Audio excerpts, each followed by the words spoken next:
మహాభారతంలోని భీష్మ పర్వంలో ఒక భాగమైన భగవద్గీత వాస్తవానికి యుద్ధభూమిలో మోహం, విషాదంతో కృంగిపోయిన యోధుడు అర్జునుడికి, అతడి సారథి, మిత్రుడు, గురువైన శ్రీకృష్ణుడికి మధ్య జరిగిన సంభాషణ.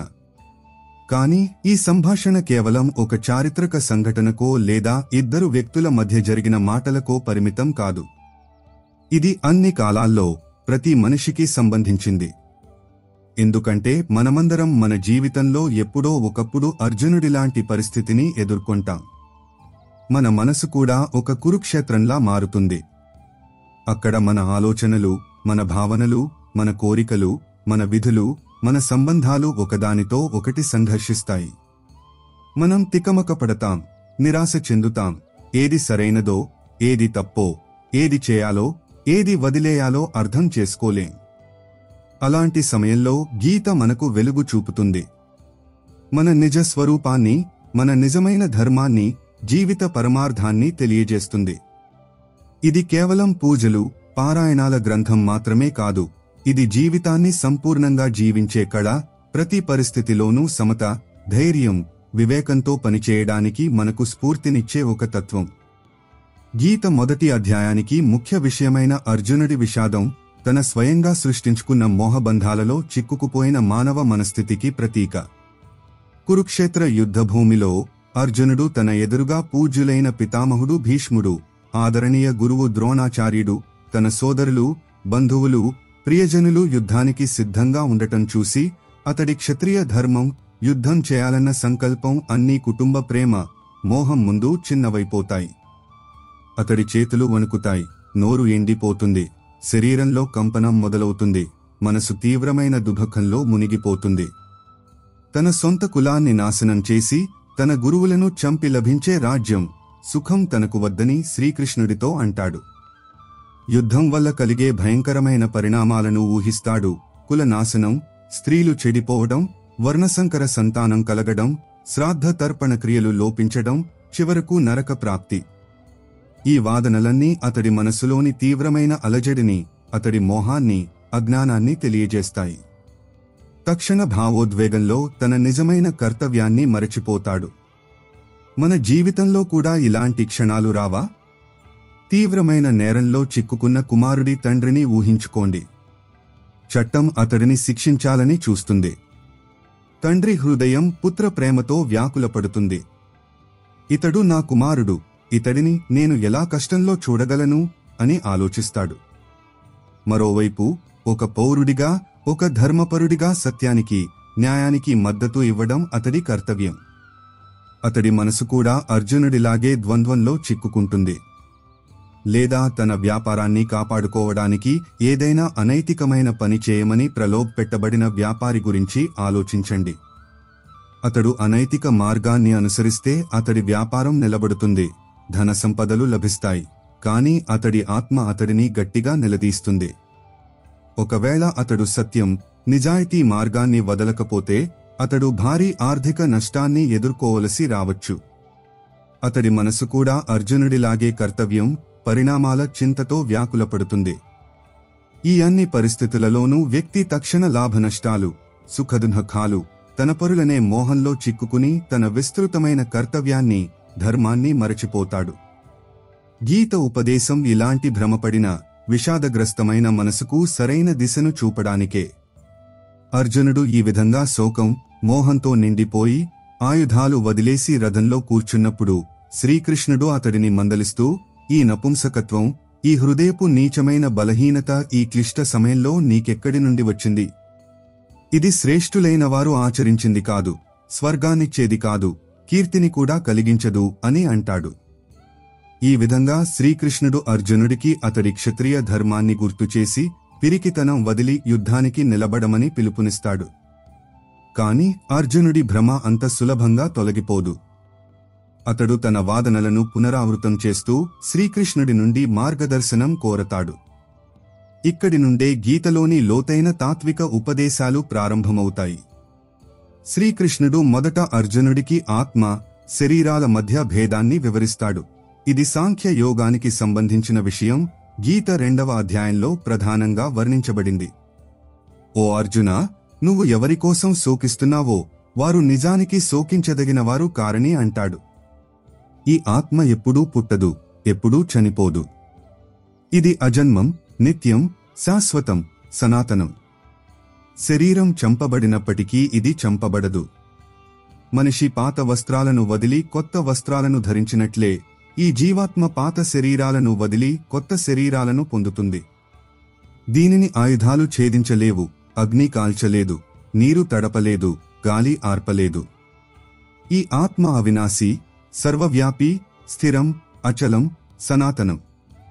ఆత్మ అమరమైనది అన్నది సత్యమైనప్పుడు మరణభయం ఎందుకు?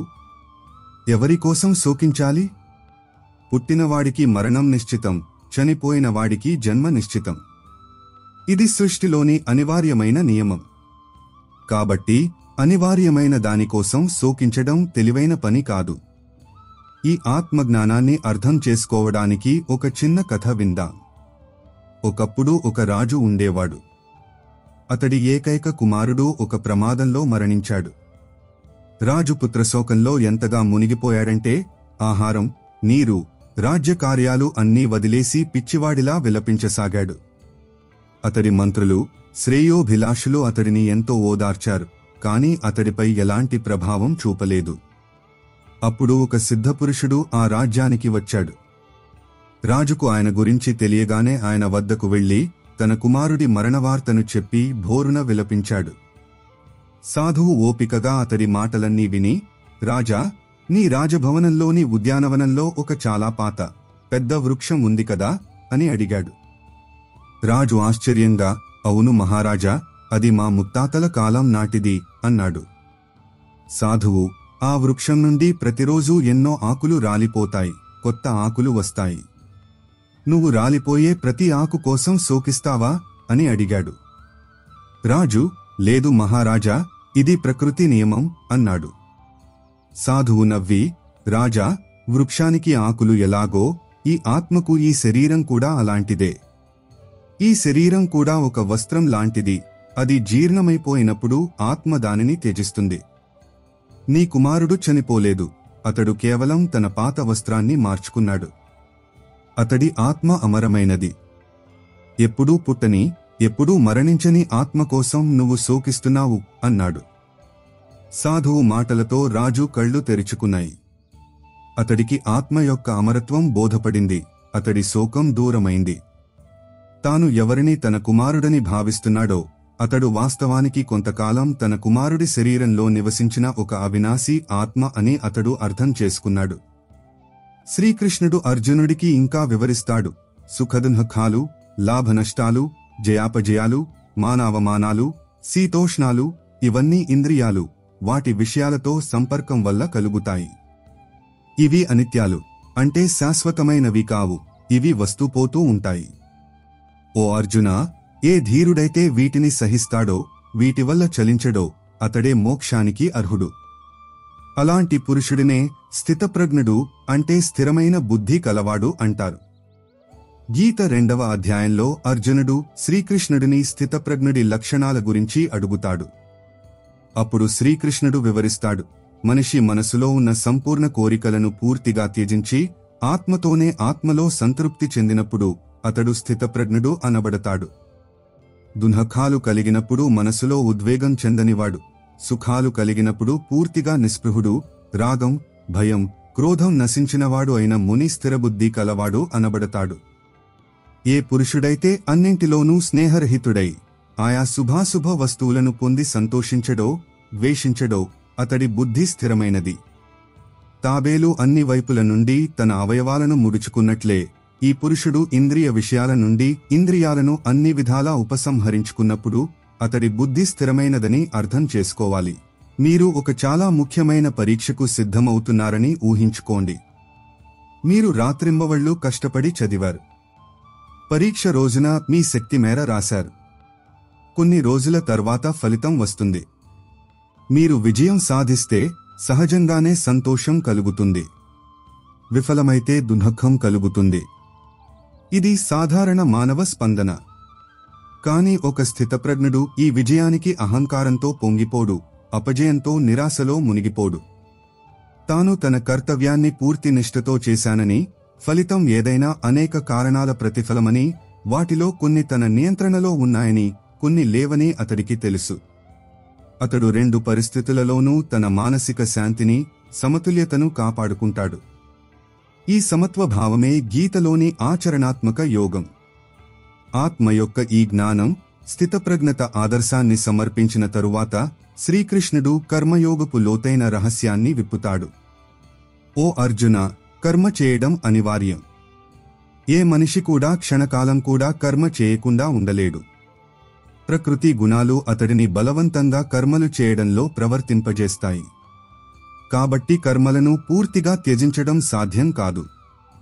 ఎవరైనా పట్టుదలతో తన కర్మేంద్రియాలను నిరోధించినప్పటికీ మనసుతో ఆ ఇంద్రియ విషయాలను చింతిస్తూ ఉంటే అతడు మిథ్యాచారి లేదా దంభి అనబడతాడు.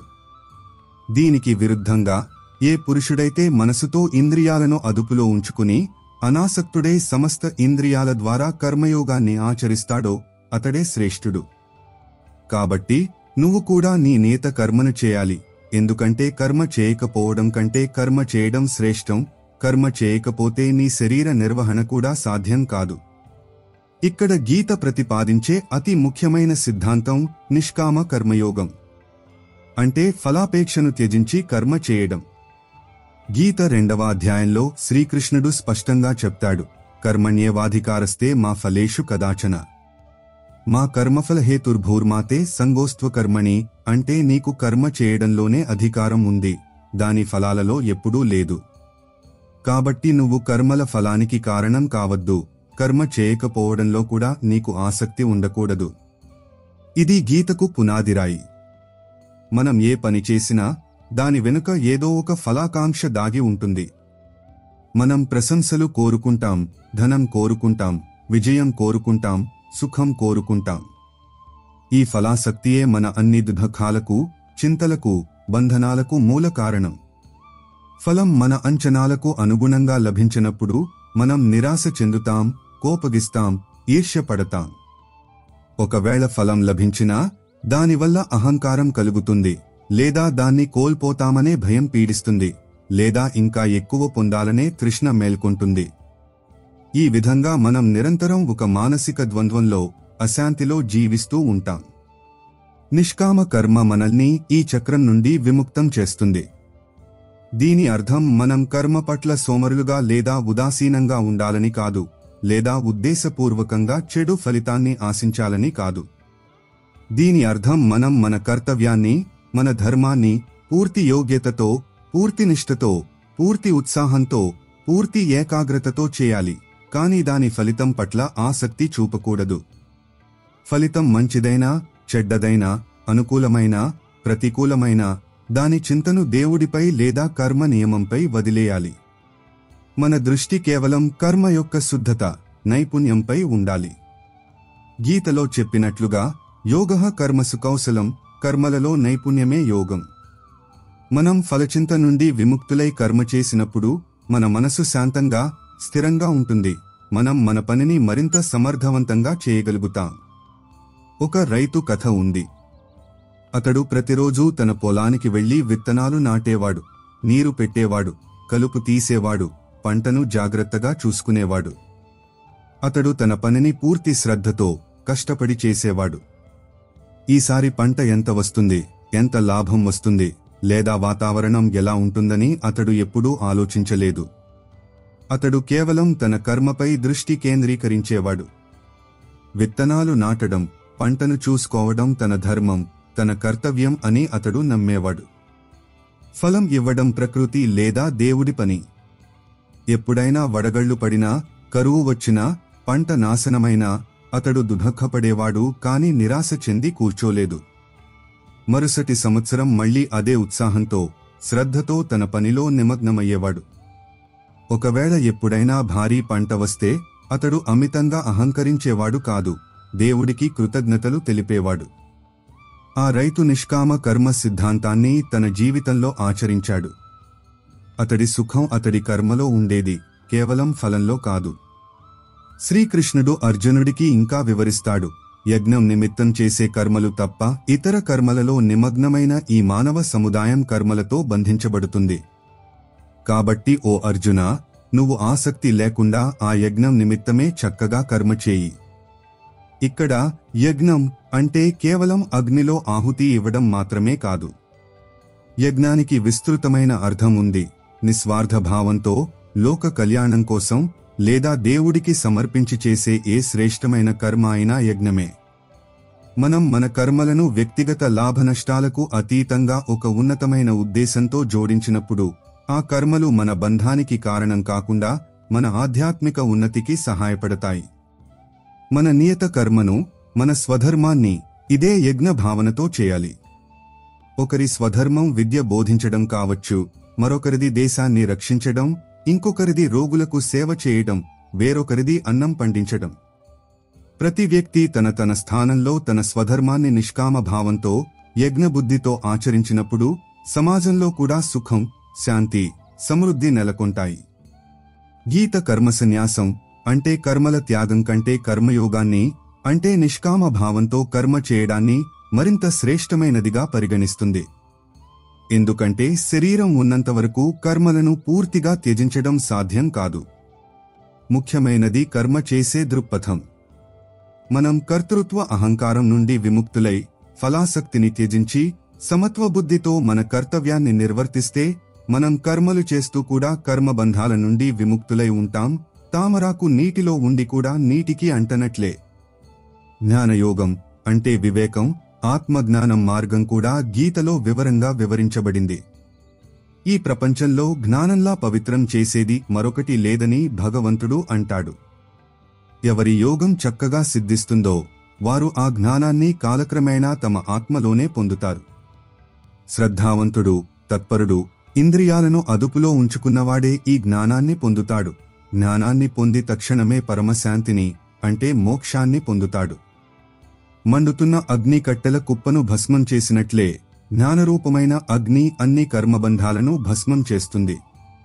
దీని అర్థం మనిషికి ఆత్మజ్ఞానం కలిగినప్పుడు తాను ఈ శరీరం కాదని, మనసు కాదని, బుద్ధి కాదని, వీటికి అతీతమైన శుద్ధ, బుద్ధ, ముక్త ఆత్మనని తెలుసుకున్నప్పుడు అతడు చేసిన కర్మలు అతడిని బంధించవు.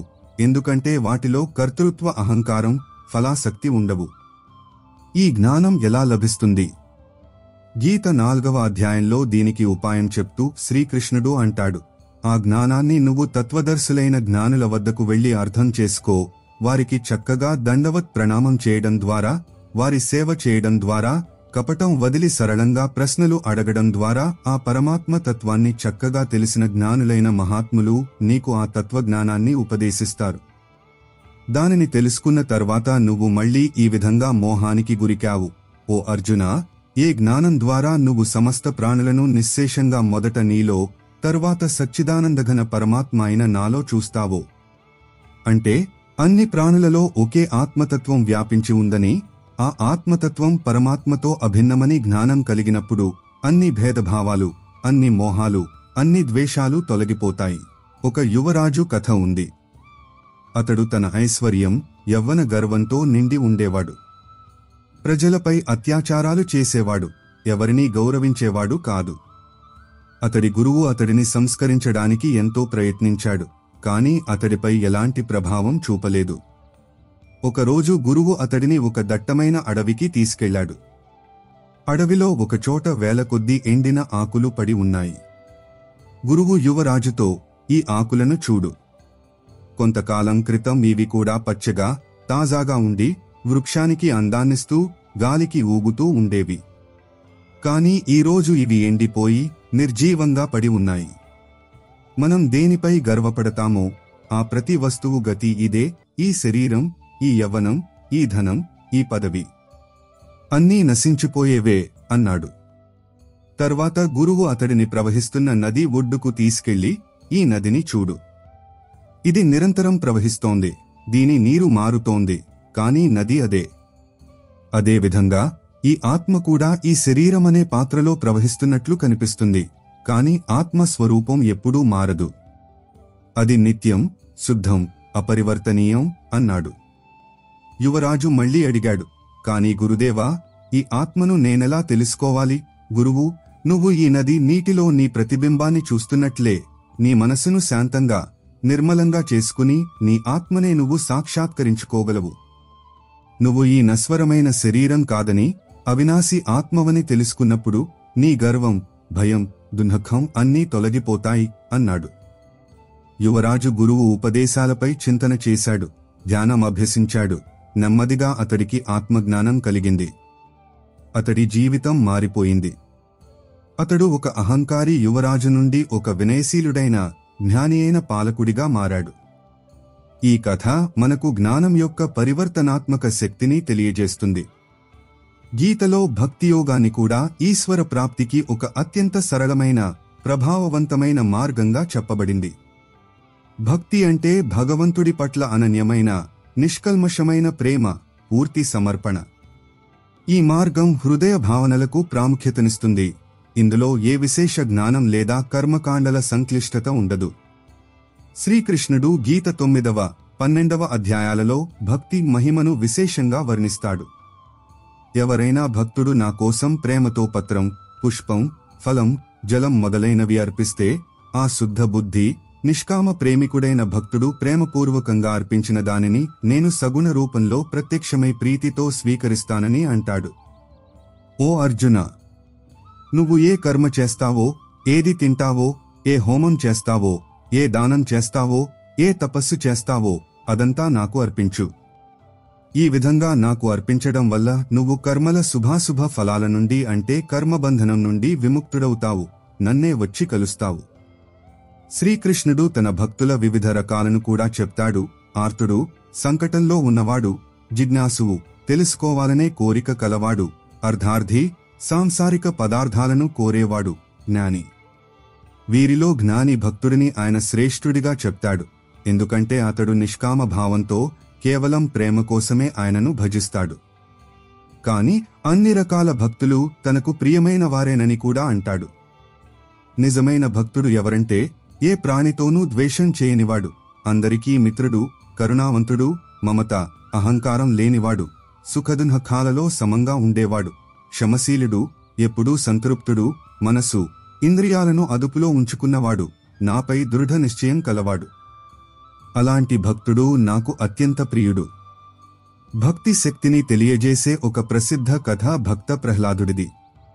ప్రహ్లాదుడి తండ్రి హిరణ్యకశిపుడు ఒక నాస్తికుడు, అహంకారి రాజు. అతడు తననే దేవుడిగా భావించేవాడు, ఇతరుల పూజను నిషేధించాడు. కాని ప్రహ్లాదుడు చిన్నప్పటి నుండే విష్ణువుకు అనన్య భక్తుడు. హిరణ్యకశిపుడు ప్రహ్లాదుడిని భక్తి మార్గం నుండి తొలగించడానికి అనేక ప్రయత్నాలు చేశాడు. అతడిని భయపెట్టాడు, బెదిరించాడు, అనేక రకాల కష్టాలు పెట్టాడు, అతడిని చంపడానికి కూడా ప్రయత్నించాడు. కాని ప్రహ్లాదుడి భక్తి, దేవుడిపై అతడి విశ్వాసం అచంచలంగా ఉన్నాయి. ప్రతి సంకటంలోనూ దేవుడు అతడిని రక్షించాడు.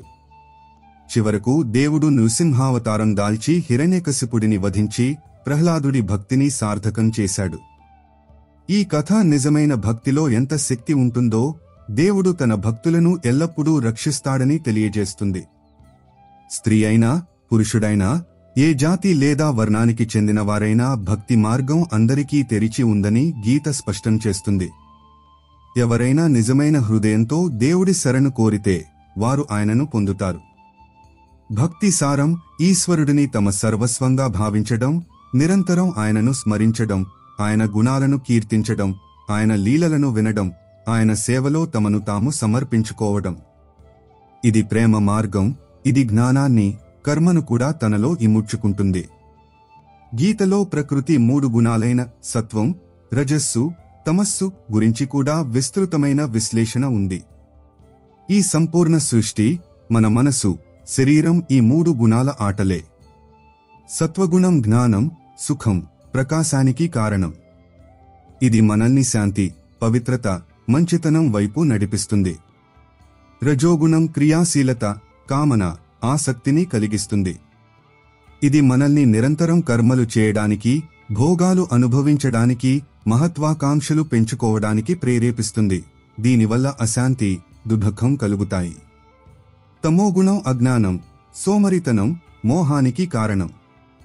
ఇది మనల్ని నిష్క్రియత్వం, ప్రమాదం, వివేకహీనత వైపు నెడుతుంది. గీత 14వ అధ్యాయంలో ఈ గుణాల లక్షణాలు, వాటి వల్ల కలిగే బంధనాలు, వాటిని అధిగమించే ఉపాయాలు చక్కగా వర్ణించబడ్డాయి. మన లక్ష్యం ఈ 3 గుణాల ప్రభావం నుండి పైకి లేచి గుణాతీత స్థితిని పొందడం. అక్కడ మనం ఈ గుణాల ఆటకు సాక్షిగా మాత్రమే ఉండిపోతాం, వాటితో ప్రభావితం కాము. ఒకసారి ఒక రాజు తన 3 మంత్రులను పరీక్షించాలని నిశ్చయించుకున్నాడు. అతడు 3కి ఒక్కో సంచి ఇచ్చి అడవికి వెళ్లి ఈ సంచులను మంచి పండ్లతో నింపి తీసుకురమ్మని చెప్పాడు. మొదటి మంత్రి తమోగుణి, రాజు ఏమైనా చూడటానికి వస్తున్నాడా అని ఆలోచించాడు. దారిలో పడిన కుళ్ళిన రాళ్లు, రప్పలు ఏవి దొరికితే అవి సంచిలో నింపాడు. రెండవ మంత్రి రజోగుణి, మంచి అందమైన రసవంతమైన పండ్లు కోశాడు. కాని సంచి త్వరగా నిండాలని, రాజును సంతోషపెట్టాలని కొన్ని పచ్చి చెడిపోయిన పండ్లను కూడా కలిపాడు. మూడవ మంత్రి సత్వగుణి, చాలా జాగ్రత్తగా ఏరి కేవలం ఉత్తమమైన పండిన పండ్లనే తన సంచిలో నింపాడు. దానికి ఎక్కువ సమయం పట్టినా, పండ్లు తక్కువగా వచ్చినా సరే. వారు రాజు వద్దకు తిరిగి వచ్చినప్పుడు రాజు సంచులను చూడకుండానే 3 మంత్రులను వారి సంచులతో పాటు ఒక్కో నెలకు కారాగారంలో వేయమని, వారికి తినడానికి వారి సంచులలో ఉన్నవే ఇవ్వమని ఆజ్ఞాపించాడు. ఇప్పుడు ఏ మంత్రి పరిస్థితి ఏమై ఉంటుందో మీరు అర్థం చేసుకోవచ్చు. ఈ కథ మనకు సత్వ, రజో, తమో గుణాల ప్రకారం చేసిన కర్మలు, వాటి అనివార్యమైన పరిణామాలను తెలియజేస్తుంది. అదేవిధంగా గీత 16వ అధ్యాయంలో దైవీ, అసురీ సంపదలను వర్ణిస్తుంది. దైవీ సంపద గుణాలు మనల్ని ముక్తి వైపు నడిపిస్తాయి. అసురీ సంపద గుణాలు మనల్ని బంధనం, పతనం వైపు నడిపిస్తాయి. మనం మనలో దైవీ గుణాలైన అభయం, సత్యం, అహింస, కరుణ, త్యాగం, శాంతి మొదలైన వాటిని పెంపొందించుకోవాలి. అసురీ ప్రవృత్తులైన దంభం, అహంకారం, క్రోధం, లోభం మొదలైన వాటిని త్యజించాలి. చివరగా గీత మనకు ఒక సమతుల్యమైన, ఉద్దేశపూర్వకమైన ఆధ్యాత్మిక జీవితాన్ని జీవించే కళను బోధిస్తుంది.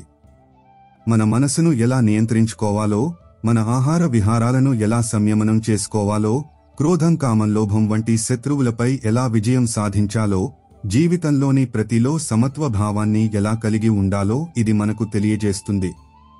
మనం కేవలం శరీరం కాదని, అమర ఆత్మలమని, మన పరమ లక్ష్యం ఆ ఆత్మతత్వాన్ని తెలుసుకుని ఈశ్వరుడితో ఏకమై జన్మమృత్యు చక్రం నుండి విముక్తులవ్వడమని ఇది మనకు బోధిస్తుంది. మనం కర్మయోగం గురించి మాట్లాడుకుంటున్నాం. ఫలాపేక్ష లేకుండా మన కర్తవ్యాన్ని నిర్వర్తించడం. నిష్కామ కర్మ అంటే సోమరితనం లేదా అకర్మణ్యత కాదని అర్థం చేసుకోవడం ముఖ్యం. శ్రీకృష్ణుడు అర్జునుడితో స్పష్టంగా చెప్తాడు, కర్మ చేయకపోవడం కంటే కర్మ చేయడమే శ్రేష్టమని. కర్మ చేయకుండా శరీర నిర్వహణ కూడా సాధ్యం కాదు. మరి నిష్కామ కర్మ అంటే ఏమిటి? ఇది కర్మ చేసే ఒక ప్రత్యేక మానసిక స్థితి, ఒక ప్రత్యేక దృక్పథం. ఇది మన కర్మను ఒక యజ్ఞంగా, ఒక పూజగా, ఒక సమర్పణగా చేయడం. మనం ఏదైనా పనిని ఇది నా కర్తవ్యం, ఇది సమాజానికి లేదా పరమాత్మకు నా సహకారం, దీని ఫలితంతో నాకు ఎలాంటి వ్యక్తిగత రాగద్వేషాలు లేవు అనే భావనతో చేసినప్పుడు ఆ కర్మ నిష్కామమవుతుంది. ఈ సందర్భంలో మరొక కథ ప్రేరణాత్మకంగా ఉంటుంది. ఒక గొప్ప శిల్పి ఉండేవాడు. అతడు దేవాలయాలలో దేవతా ప్రతిమలను తయారు చేసేవాడు. అతడు చేసిన ప్రతి ప్రతిమ ఎంత సజీవంగా, భావయుక్తంగా ఉండేదంటే ప్రేక్షకులు మంత్రముగ్ధులయ్యేవారు.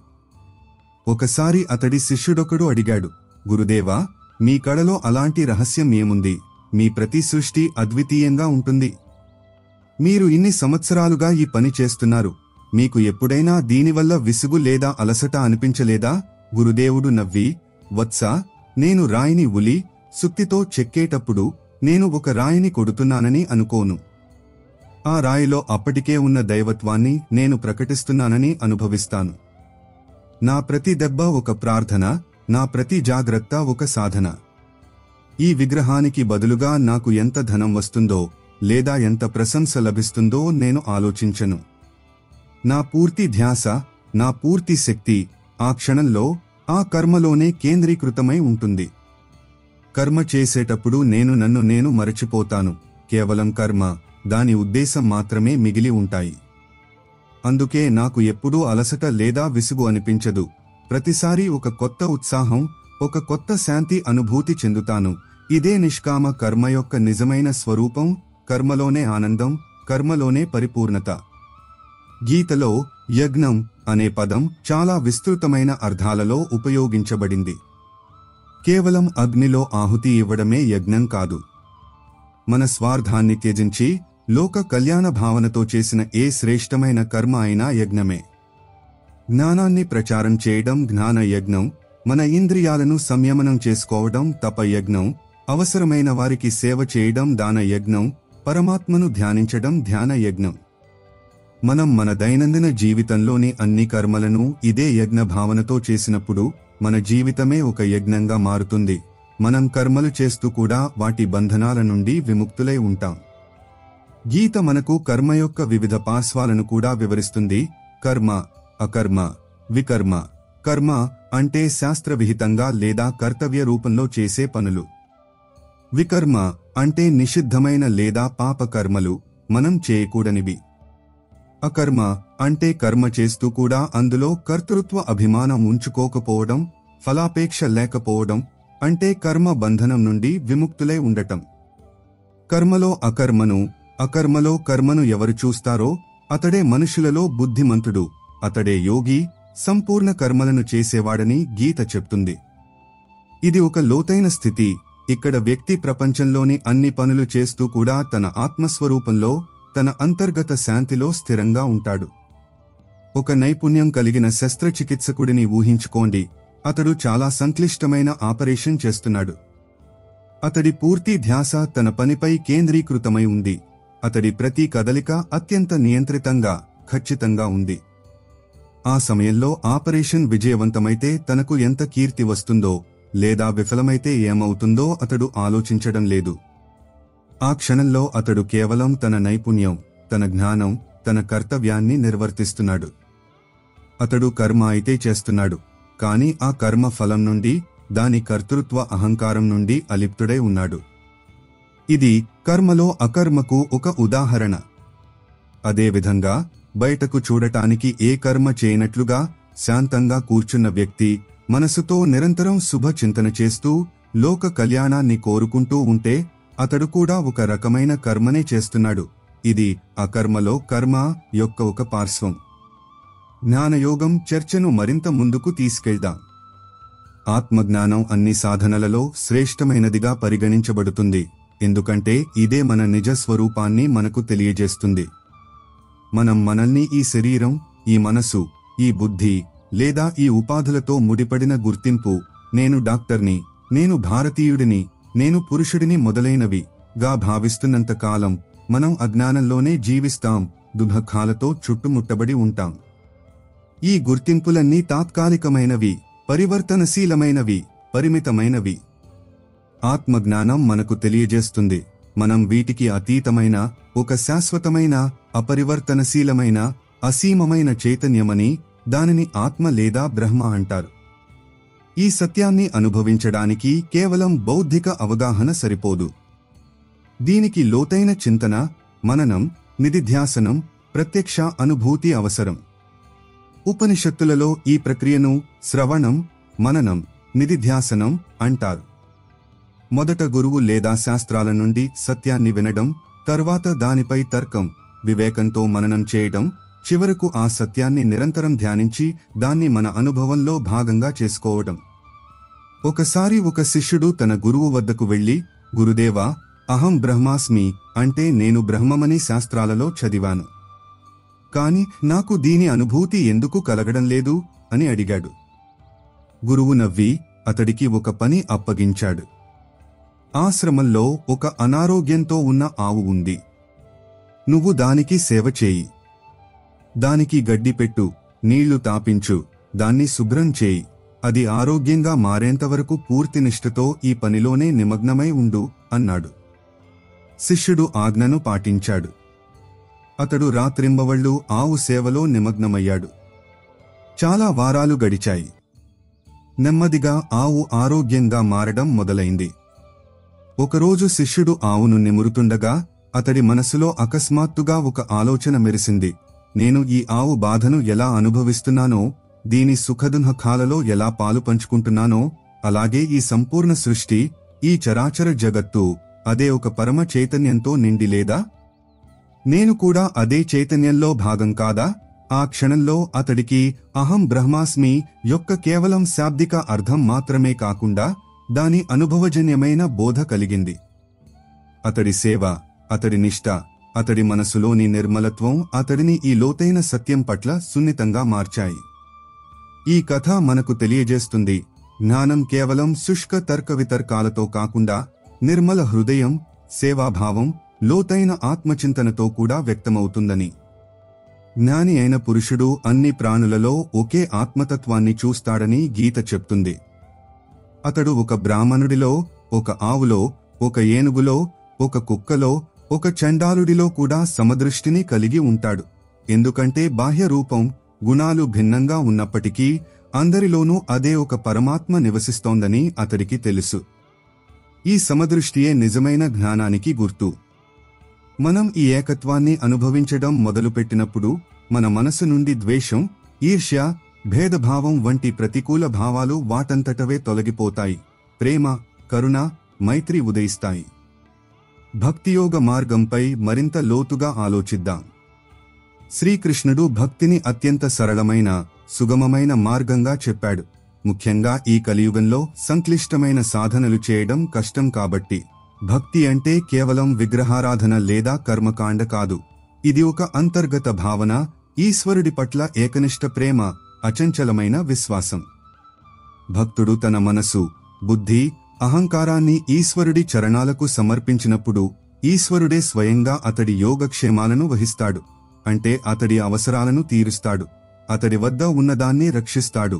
గీత 9వ అధ్యాయంలో హామీ ఇచ్చినట్లుగా భక్తి అనేక రకాలుగా ఉండవచ్చు.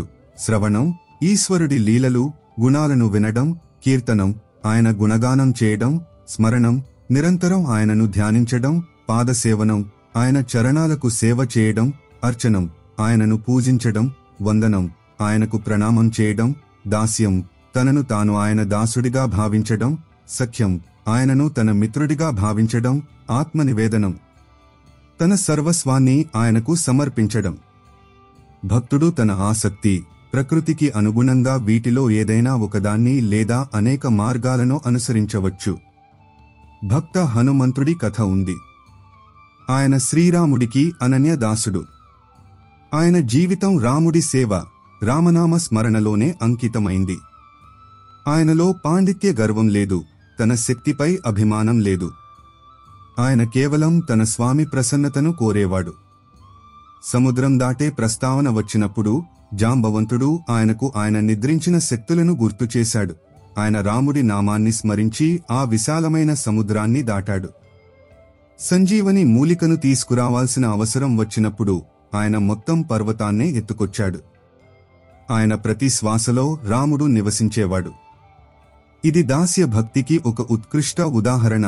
ఇక్కడ భక్తుడు తన అహంకారాన్ని పూర్తిగా నశింపజేసి తన ఆరాధ్య దైవానికి అంకితమవుతాడు. అదేవిధంగా గోపికలకు శ్రీకృష్ణుడి పట్ల ఉన్న ప్రేమ, సఖ్య, మాధుర్య భావ భక్తికి ప్రతీక. వారు శ్రీకృష్ణుడిని తమ సఖుడిగా, తమ ప్రియతముడిగా భావించేవారు. వారి ప్రేమ ఎంత నిష్కల్మషంగా, లోతుగా ఉండేదంటే వారు లోకనింద, కులమర్యాద అన్నీ మరచి కేవలం కృష్ణుడి దర్శనం, ఆయన సాన్నిధ్యం కోసం వ్యాకులపడేవారు. ఈ ప్రేమమయమైన భక్తి కూడా ఈశ్వరుడిని చేరడానికి ఒక శక్తివంతమైన మాధ్యమం. ముఖ్యమైనది ఏమిటంటే మన భక్తిలో ప్రదర్శన లేదా స్వార్థం ఉండకూడదు. మనం కేవలం మన ఏదైనా కోరిక నెరవేరడానికి లేదా ఏదైనా భయం నుండి తప్పించుకోవడానికి ఈశ్వరుడిని స్మరిస్తే అది నిజమైన భక్తి కాదు. నిజమైన భక్తి నిష్కామంగా ఉంటుంది. అది కేవలం ప్రేమ కోసం ప్రేమ, ఈశ్వరుడి ప్రసన్నత కోసమే ఈశ్వరుడి భజన. అలాంటి భక్తుడు సుఖదుఃఖాలు, లాభనష్టాలు అన్నింటిలోనూ ఈశ్వరుడి ఇచ్చను చూస్తాడు. ప్రతి పరిస్థితిలోనూ సంతృప్తిగా ఉంటాడు. ప్రకృతి 3 గుణాలైన సత్వం, రజస్సు, తమస్సు మన జీవితంలో వాటి పాత్రను మరింత వివరంగా అర్థం చేసుకోవడం అవసరం. ఈ గుణాలు కేవలం తాత్విక భావనలు మాత్రమే కావు, మన దైనందిన జీవితంలోని ప్రతి అంశాన్ని ప్రభావితం చేస్తాయి. మన ఆహారం, మన ఆలోచనలు, మన కర్మలు, మన శ్రద్ధ, మన మరణానంతర గతిని కూడా. గీత 17వ అధ్యాయంలో ఆహారం, యజ్ఞం, తపస్సు, దానం కూడా ఈ 3 గుణాల ఆధారంగా భేదాలు చెప్పబడ్డాయి.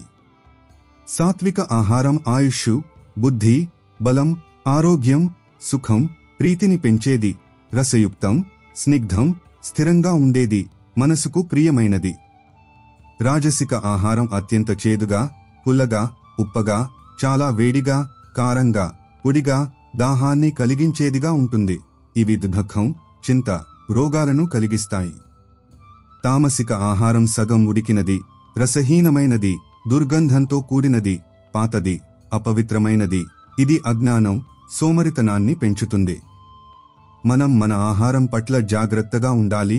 సాత్విక ఆహారానికి ప్రాధాన్యత ఇవ్వాలి, ఎందుకంటే అన్నంలాగే మనసు ఉంటుంది. అదే విధంగా యజ్ఞం కూడా 3 రకాలు. శాస్త్రవిధి ప్రకారం నియమితమైన, ఫలాపేక్ష లేకుండా, కర్తవ్యంగా భావించి మనసును సమాధానంలో నిలిపి చేసే యజ్ఞం సాత్విక యజ్ఞం. దంభం కోసం లేదా ఫలాపేక్షతో చేసే యజ్ఞం రాజసికం. శాస్త్రవిధికి విరుద్ధంగా, శ్రద్ధ లేకుండా, మంత్రాలు లేకుండా, దక్షిణ లేకుండా చేసే యజ్ఞం తామసిక యజ్ఞం అనబడుతుంది. తపస్సు కూడా శారీరక, వాచిక, మానసిక అని 3 రకాలు. ఇవి కూడా 3 గుణాల ప్రకారం భిన్నంగా ఉంటాయి. దేవతలు, ద్విజులు, గురువులు, జ్ఞానుల పూజ, పవిత్రత, సరళత, బ్రహ్మచర్యం, అహింస, ఇది శారీరక తపస్సు. ఉద్వేగం కలిగించని, ప్రియమైన, హితకరమైన, సత్యమైన మాటలు మాట్లాడటం, స్వాధ్యాయం అభ్యసించడం, ఇది వాచిక తపస్సు.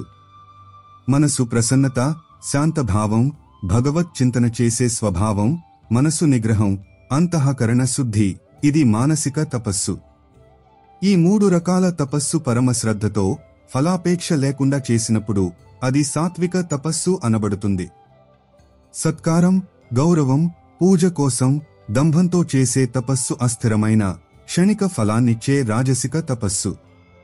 మూఢత్వంతో, పట్టుదలతో, మనసు, వాక్కు, శరీరానికి బాధ కలిగిస్తూ లేదా ఇతరులకు కీడు తలపెట్టడానికి చేసే తపస్సు తామసిక తపస్సు అనబడుతుంది. దానం విషయంలో కూడా గీత ఇదే చెప్తుంది. కర్తవ్యంగా భావించి, దేశ, కాల, పాత్రలకు అనుగుణంగా, ఎలాంటి ఉపకార భావన లేకుండా ఇచ్చే దానం సాత్విక దానం. కష్టంతో, ప్రత్యుపకారం ఆశించి లేదా ఫలాపేక్షతో ఇచ్చే దానం రాజసిక దానం. సత్కారం లేకుండా, తిరస్కారపూర్వకంగా, అయోగ్యమైన దేశకాలాలలో అపాత్రునికి ఇచ్చే దానం తామసిక దానం అనబడుతుంది. ఈ 3 గుణాల జ్ఞానం మన జీవితాన్ని మరింత జాగ్రత్తగా, వివేకవంతంగా జీవించడానికి సహాయపడుతుంది. మనం మనలో, మన చుట్టూ ఈ గుణాల వ్యక్తీకరణను గుర్తించవచ్చు. నెమ్మదిగా రజోగుణం, తమోగుణం ప్రభావాన్ని తగ్గించి సత్వగుణాన్ని పెంచడానికి ప్రయత్నించవచ్చు. చివరకు మన లక్ష్యం ఈ 3 గుణాలకు అతీతంగా, గుణాతీత స్థితిని పొందడం. అక్కడ మనం ప్రకృతి ఈ ఆటల నుండి విముక్తులై మన శుద్ధ ఆత్మస్వరూపంలో స్థిరపడగలుగుతాం. గీత మరొక ముఖ్యమైన సందేశం స్వధర్మ పాలన. మన వర్ణం, ఆశ్రమానికి అనుగుణంగా మనకు లభించిన కర్తవ్యాలను నిష్ఠగా నిర్వర్తించడమే స్వధర్మం. శ్రీకృష్ణుడు అర్జునుడికి పదే అతడి క్షత్రియ ధర్మాన్ని గుర్తుచేస్తాడు. యుద్ధం చేయడం, ప్రజలను రక్షించడం, న్యాయాన్ని స్థాపించడం. తన ధర్మాన్ని నిర్వర్తిస్తూ మరణించినా శ్రేయస్కరమని, కాని ఇతరుల ధర్మాన్ని ఆచరించడం భయాన్ని కలిగిస్తుందని అంటాడు. దీని అర్థం గీత ఏదైనా సంకుచిత కుల వ్యవస్థను సమర్థిస్తుందని కాదు. ఇక్కడ ధర్మం అంటే మన స్వాభావిక ప్రకృతి, మన అంతర్గత ప్రవృత్తి, సమాజంలో మన పాత్రకు అనుగుణంగా మన కర్తవ్యాలు. ఒక విద్యార్థి స్వధర్మం విద్యాభ్యాసం చేయడం, ఒక గృహస్థుడి స్వధర్మం కుటుంబాన్ని పోషిస్తూ సామాజిక బాధ్యతలను నిర్వర్తించడం. మనం మన స్వధర్మాన్ని గుర్తించి నిష్కామ భావంతో దాన్ని ఆచరించినప్పుడు అది మన చిత్తశుద్ధికి, ఆధ్యాత్మిక ఉన్నతికి సాధనంగా మారుతుంది. ఒక సంగీతకారుడిని ఊహించుకోండి. అతడి స్వాభావిక ప్రతిభ, ఆసక్తి సంగీతంలో ఉంది. అతడు సమాజ ఒత్తిడి వల్ల లేదా ధనలోభంతో తన ప్రకృతికి విరుద్ధమైన ఏదైనా పని చేయడం ప్రారంభిస్తే, ఉదాహరణకు వ్యాపారం లేదా రాజకీయాలు, అప్పుడు అతడు ఆ పనిలో విజయం సాధించలేడు. అతడికి అంతర్గత సంతృప్తి కూడా లభించదు. కానీ అతడు తన సంగీత సాధనలోనే నిమగ్నమై దాన్నే తన స్వధర్మంగా భావించి పూర్తి నిష్ఠతో దాన్ని పాటిస్తే అతడు స్వయంగా ఆనందించడమే కాకుండా ఇతరులను కూడా తన సంగీతంతో ఆనందింపజేయగలడు. అతడి ఈ కర్మ కూడా ఒక రకమైన యోగంగా మారుతుంది. గీత మనకు జీవితంలోని ద్వంద్వాలకు అతీతంగా సమత్వ బుద్ధిని పెంపొందించుకోవడానికి స్ఫూర్తినిస్తుంది. సుఖదుఃఖాలు, లాభనష్టాలు, జయాపజయాలు, నిందాస్తుతులు వీటన్నింటిలోనూ మనసును సమానంగా ఉంచుకోవడం, చలించకపోవడం, ఇదే సమత్వ యోగం అనబడుతుంది.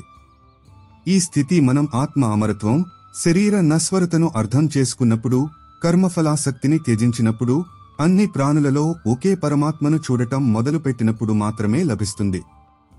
ఈ సమతా సాధనే మనల్ని జీవితంలోని తుఫానులలో కూడా స్థిరంగా, శాంతంగా ఉంచుతుంది.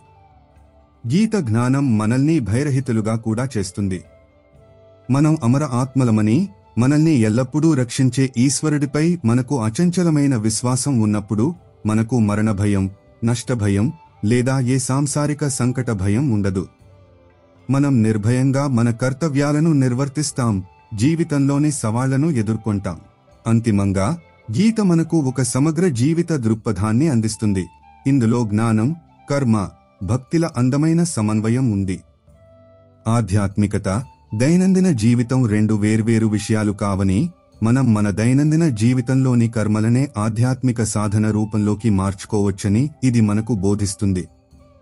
ఇంటిలో, కుటుంబంలో ఉంటూ మన బాధ్యతలను నిర్వర్తిస్తూ కూడా మనం గీత సిద్ధాంతాలను పాటించి ఆత్మకల్యాణం, లోక కళ్యాణం రెండింటినీ సాధించవచ్చు.